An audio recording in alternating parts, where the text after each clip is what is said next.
I think that some of the probably 4 levels to Muay Thai, and well, for an American, there's a amateur, high-level amateur, professional, and then elite professional. We don't have very many elite professionals based on experience. So the ones that you see that have been successful have got out of their hometowns or whatever, and they've gone to Thailand, or they've gone somewhere where they can get the experience. You take like Audie Topic, take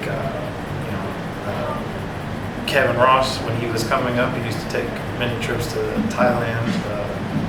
Those are the 2 top Americans off the top of my head. That why did they excel? Because they got experience. So same for an amateur starting out. If you fight once or twice a year, you can't expect yourself to perform great. It's like me when I go play golf. I suck because I maybe swing a golf club like 2 or 3 times a year. So think of it like that. What does it take to coach a high-level athlete? A lot of time and patience, because a lot of times you have more than one in your camp or your gym, and most of the coaches I know, they gotta still teach classes and do private lessons and everything, and despite all that, you gotta come with your 100% focus and physicality for your fighter that you're working with. And if you want to compete on an international level, you got to put in a lot of work with your athlete. Just doing once or twice a week on pads, and it's not going to work. You're facing competition that does it daily. So you got to look at what your competition is doing, and you got to meet it or exceed it. USMF is important in America because it does a lot of things for athletes, coaches, and officials. Not a lot of organizations can say that. We also do social projects as well. So there's just so many different things that we touch on. For the athletes, you're getting them international experience, whereas they wouldn't be able to get that opportunity elsewhere. So there's Pan American, South American Open. There's World Championships for both youth and adults. So in a given year, you can get 8 international fights on top of the fights you get back home. So it's an invaluable experience. You see that it helped out a lot of people that are now successful. Janet Todd, Troy Jones, Ace 10 Pow,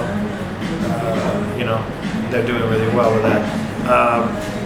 We're also doing a lot of education for judges and referees, and also creating like a system where they can actually go and take courses in Thailand at the World Championships and learn on the spot. Coaches, this is also, it's good for coaches to go when these athletes are getting international experience. They're getting an international experience, so they're seeing Belarusian fighters. They're watching the Thais fight. They're watching all these different styles, so it helps them. And lastly, USMF does social projects. There's Sport Is Your Gang in LA and in New York. There's a lot of other people doing stuff. I do stuff with the military veterans in Houston. So USMF is good for everybody. Transitioning a youth fighter to an adult fighter. So that's kind of goes back to the USMF. Why that's good is because at 14, 15, 16, 17, they can do full rules Muay Thai in gear, but it's still full rules, whereas a lot of minors in the US, they're not able to do the full rules. So it's good to get them in these type of experiences, so when they go adult, it's not their first time fighting another adult where the other adult has experience fighting, in that rule set. So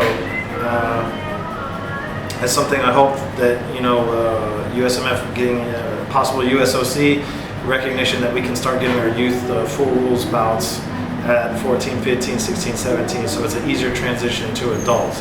We don't, when they go to the World Championships, you don't want to have to wait, 3 or 4 years before, when they turn 18, they're not ready to be fighting with adults.